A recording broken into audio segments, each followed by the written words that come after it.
Hey guys, it's Raven here, and I'm playing Steel Division Normandy 44. For fans of my channel, this is a game made by Eugen Systems, which is the same developer of Wargame Red Dragon. It's very similar to Wargame, but it's set in World War II, specifically the Normandy campaign, and I've been really impressed so far. It has a lot of improvements over Wargame, and it's definitely worth checking out if you're a fan of that series. You can buy it, pre-order it on Steam right now, and get into the pre-order beta if you'd like, and try it out. I'm going to have more content on it in the coming days. The video today is a deck building video, and it's really geared towards newer players. If you go into the battle group section and look at the different units and stats, it can be really intimidating, so I'm really going to try and get down to the nitty-gritty and make it understandable to the to the average player. Right now, by the way, this is the first of a series of videos. I'm going to make a deck or make a battle group in this video, and then I'm going to do a video on the starting deployment using that deck, how you should deploy, the keystrokes and key bindings involved in that, and different things. And then after that, I'll maybe either cast or do live gameplay of a game using that deck. So it's going to be a 3-part series, and this is part 1. There's 4 decks in the game right now. There's the 3rd U.S. Armored, the 15th Scottish Infantry, 12th SS Panzer, and the 91st Luftland's Division. I'm gonna do the SS Panzer for this video, and I might do one with one of the Allied decks later. So this is my deck, and I'm gonna talk you through it. Right at the start, you should point out you have 36 activation points. And those are basically each one of these cards or each one of these units is a activation point, and you slot them into the deck. So I have 36 cards or 36 units in this deck. And also, as you probably know, Steel Division is divided into phase gameplay. So the first phase of the game is Phase A, first 10 minutes. Second 10 minutes is Phase B, and the rest of the game is Phase C. And these numbers up here are the income you get in each phase. So for example, you start with 500 points to do your initial deployment, and then after that, over the course of the 10-minute long Phase A, you get 700 points over the length of that Phase A. And so on. You get 1,150 in Phase B, and quite a bit more in Phase C if the game goes longer. So an average deck is divided into 4 sections. You got Recon, you got Infantry, Tank, Support, Anti-Tank, Anti-Air, Artillery, and Air. And generally you want to be really flexible and balanced. You don't want to... You want to make sure you have like a good combined arms, a good mix of units. You never want to like just load up on all tanks and like don't buy any anti-tank weapons, for example, or any artillery or whatever. We'll just go from the bottom and then go down. Recon's really important because it's kind of your eyes. They can see any unit can spot another unit, but Recon have just a little bit better sight so that they can detect units maybe hiding in bushes or in tree lines. And they're just more effective at seeing stuff, and they're also more stealthy, so they can get closer to the enemy and get those sight lines to see behind trees or behind hedgerows, and you have a better reconnaissance of the enemy position. You see I take Spay Troop. This is just a 30-point cheap recon unit. It's good to sprinkle around to look at stuff and not much more. You see it has weapons and different stats. I'll maybe try and touch on each of these as I go through different units. Basically, if you look at weapons, they have an accuracy stat, it's 1 to 10. They have rate of fire, which is mainly just an indication of how quickly they expend their ammunition. So for example, this gun here has 171 rate of fire, has 600 rounds of ammunition, so it can fire for about 4.5-5 minutes straight of shooting at an enemy before it runs out of ammunition, and it has 6 HE, so every time it gets a dice roll. Basically, as it's firing, it gets a dice roll. Is it going to hit? 9 out of 10. It's usually going to hit. And then how much damage it'll do. It's kind of abstract. It's not like 6 HE, 6 high explosive is going to like kill a 4-man squad in one hit. but it's just an indication of how much damage it does. Range is 100. I'll talk a little more about ranges when we get to infantry.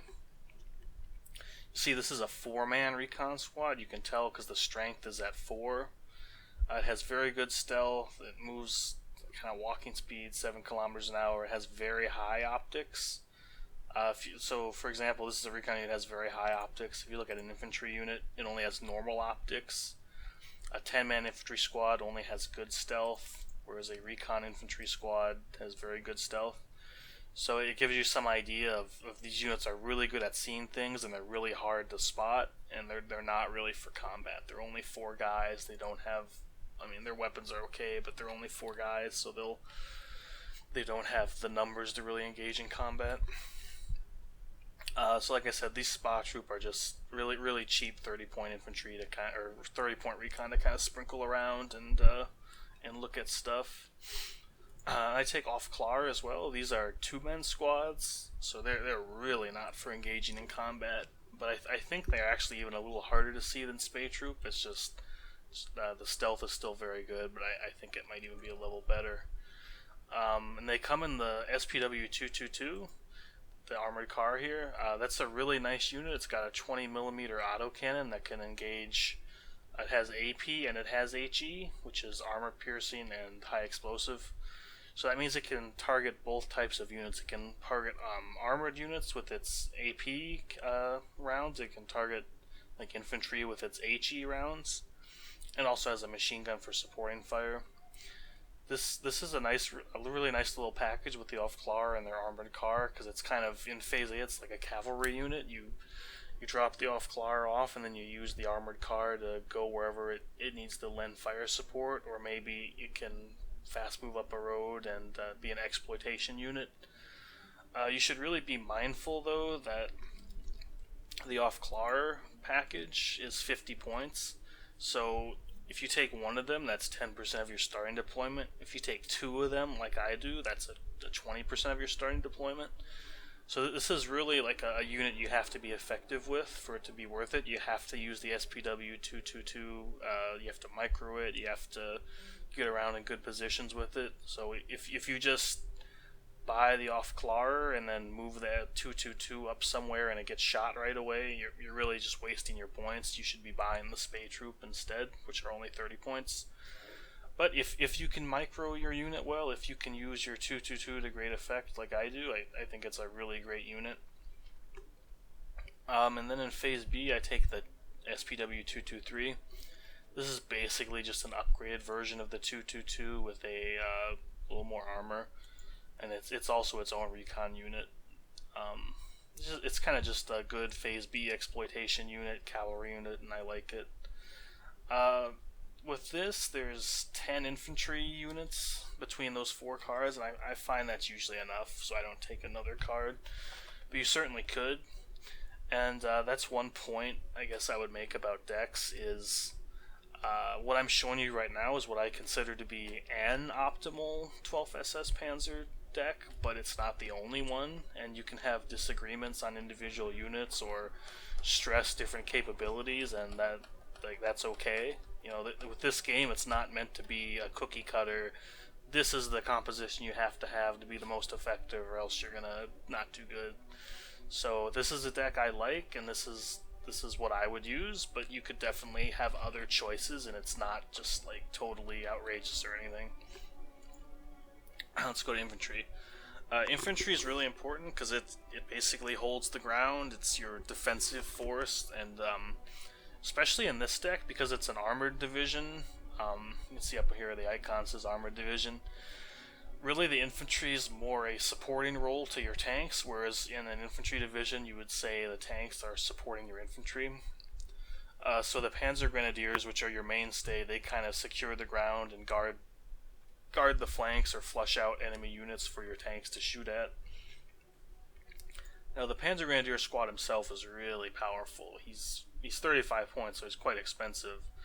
But he has a submachine gun for close in, he's got rifles for medium range, and he has 2 machine guns for longer range. Most troops only have 1 machine gun, so having that 2 is a really big advantage. And I also have an AT weapon, the Panzerfaust 60, which is really good as well because I like infantry that can kill vehicles, because if an infantryman doesn't have an AT weapon, it's really hard for them to deter enemy vehicles moving in against them. Let's see, we'll talk about the stats a little bit. This unit is really not meant for like assaulting a city or getting in really close. This is because it has its machine guns that are 400 meter range. It only has one submachine gun. Its rifles are bolt action. They have a lower rate of fire than, for example, it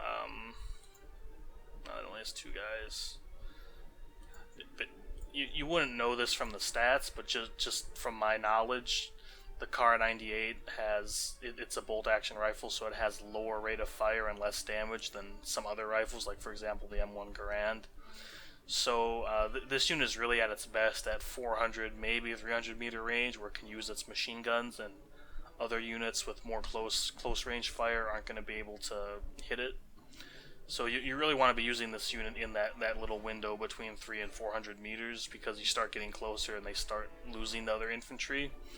So this guy's really for, fighting in hedgerows or advancing across ground. It's not for city fighting, but obviously sometimes you have to do that in a pinch. You see, compared to an recon squad, this has 10 men, which means it's a little more hefty. It can take some hits. And overall, it's a really good choice. You see, I take 5 cars in my deck. So in Phase A, I have 1 in an Opel Blitz truck and 1 in a half-track. This is kind of the Grenadier and the Opel Blitz is only 35 points, so it's really cost efficient to buy them in Phase A just to have more infantry on the field. What I like to do in Phase A is buy 1 unit of Panzer Grenadier in the half-track and 2 in the truck. That way for, 2 Panzer Grenadiers plus 1 Panzer Grenadier in the half-track is, I think, 125 points. So for that, you can have kind of a little effective battle group with 3 infantry squads and 1 half-track to support them. The half-track's actually really good. It's got armor, it's got 2 machine guns, so it's going to provide really great fire support. And as long as you don't get it close to enemy infantry or put it in the sight line of a tank, it's pretty effective it's pretty difficult to remove it effectively, so it can be a really good fire support. And you see in Phase B, I kind of ramp up a little bit. I take some more Panzer Grenadier, more in half-tracks for assaulting. I do have a card of Pioneers. These guys are a little more specialized for close combat. You see they have 2 submachine guns instead of the Panzer Grenadier's 1 submachine gun, and they also have a frag grenade they can toss. So these guys, because of their frag grenade and because of their submachine guns, they're really most effective at 100 meter range, which is like city fighting, block-to-block combat, like really close. And that's really what they're specialized for. These are like your assault troops that would go in and fight in a city if you needed to, or like maybe secure a forest. And they're kind of like the yin to your Panzer Grenadier's yang. They're the close range, and the Panzer Grenadiers are the longer range, the anti-vehicle. You can see I only take 1 card of them. And that's usually all you'll need, because this isn't a deck that should be going into the city and fighting there. You should really be more in the open fields anyways. And I also take a Pioneer Führer. Now this unit's interesting. It's got that little gray star in the corner, which shows it's a leader. What leaders do is they increase the veterancy of the units around them by 1 star. So you see this leader has 2 stars of experience. The Panzer Grenadier have 1 star of experience. So if the Panzer Grenadier is next to the Pioneer Führer, the Panzer Grenadier will have 2 stars of experience, because the Pioneer Führer's aura raises the Panzer Grenadier's experience by 1 while they're together. Also, a commander unit makes it so the units in its aura don't surrender. If they get overrun or pinned and an enemy gets close, normally a unit will surrender and just be removed from the field. But if you have a leader, it'll prevent that as well. So the Pioneer Führer is really meant to support your infantry with his aura and kind of just be near, but not generally in the combat, because he's only 4 men and his weapons aren't that great. He also comes in a half-track. This half-track's pretty nasty. It's got a 75mm gun with AP and HE values. It's not something you really engage enemy tanks with, but it can provide great fire support and also eliminate enemy half-tracks. Just kind of an interesting little fire support vehicle. I think that's about it for infantry. You could take a machine gun team, but I don't really like that in the 12th SS because you already have so many machine guns between your half-tracks and your Panzer Grenadier. I don't think it's worth taking a card of these guys when you have such limited numbers anyway. On to tanks. Tanks are really your bread and butter, especially in this deck.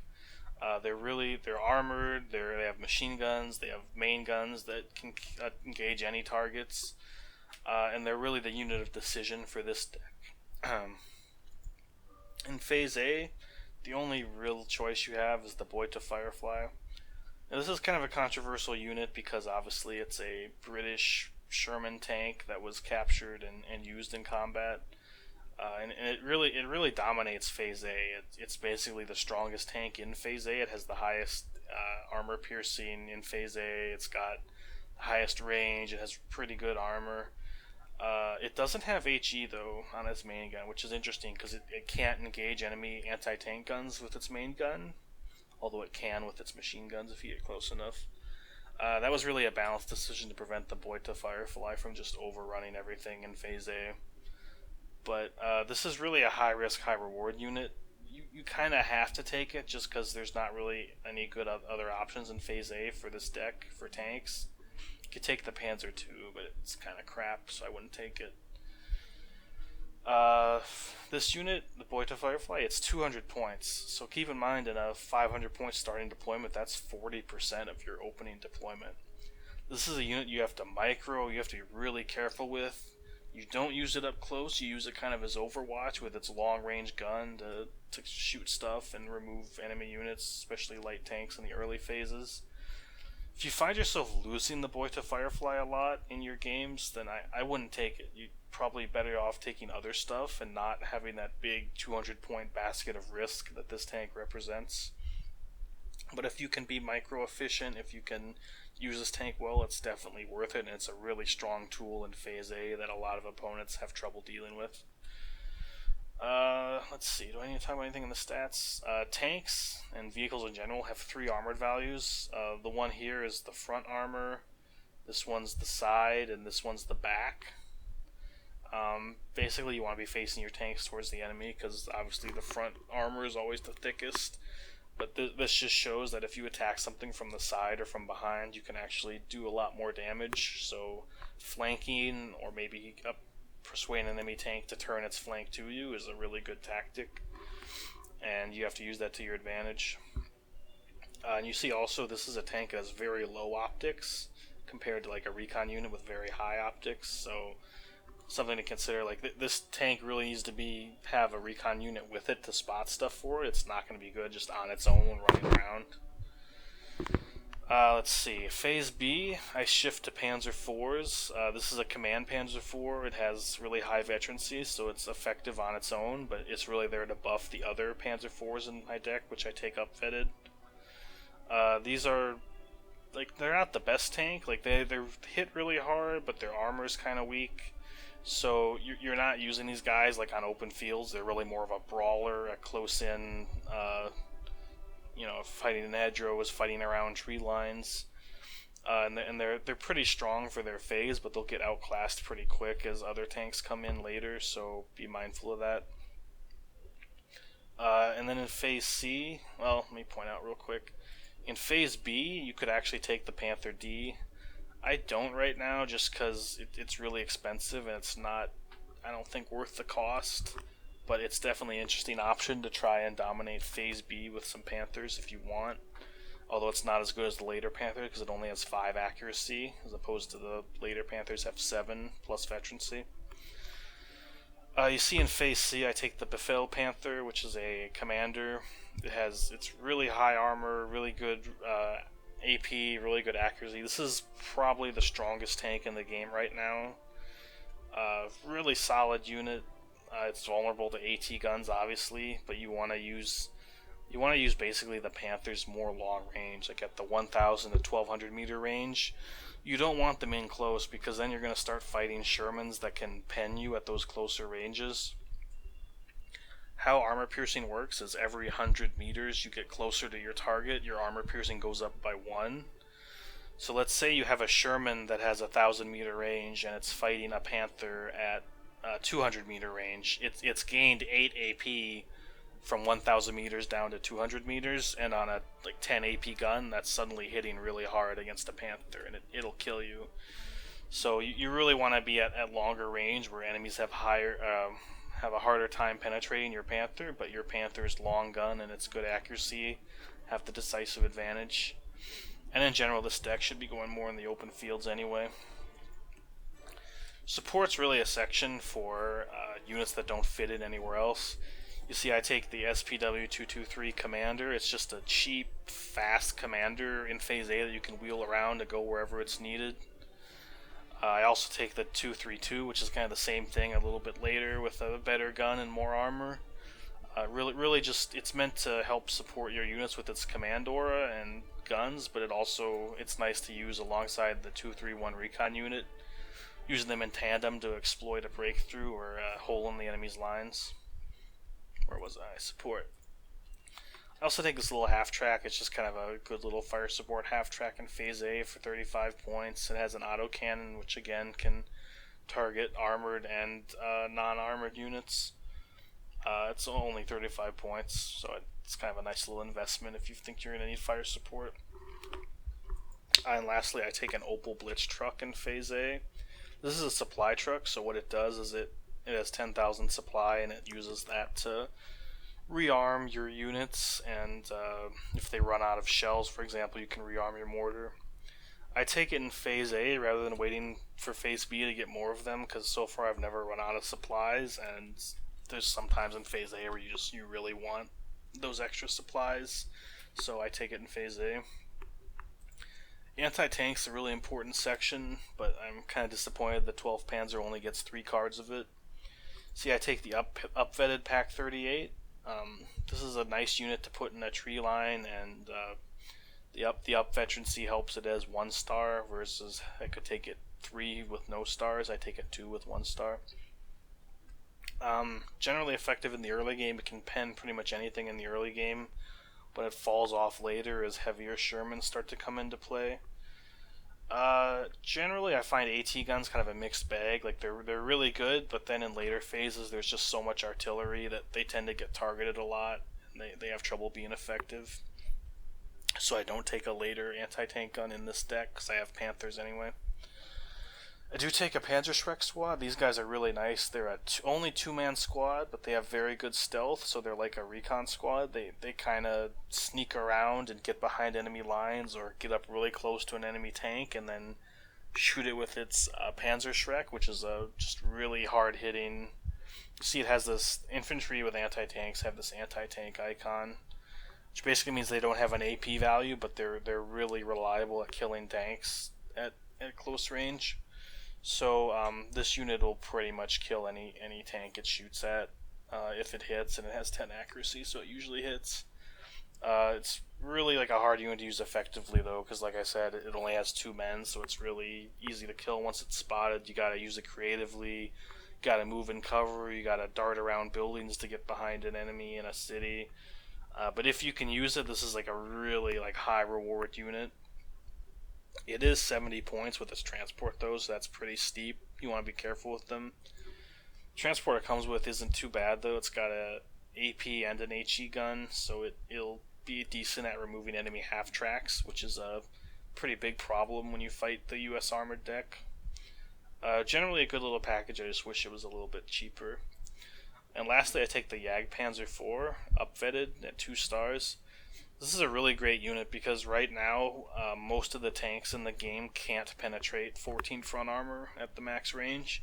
So in Phase B, you're using this Jagdpanzer as a kind of the meat shield for your Panzer IV tanks, which have less armor. And you use them in tandem to support each other and win Phase B until your Panthers can get there. Really good unit, I really like it. Fortunately, you only get 1 per card, so if you're not really confident about how good you are at micro, you could take 2 in Phase B with this card right here. But I like the up-vetted version, so I take that.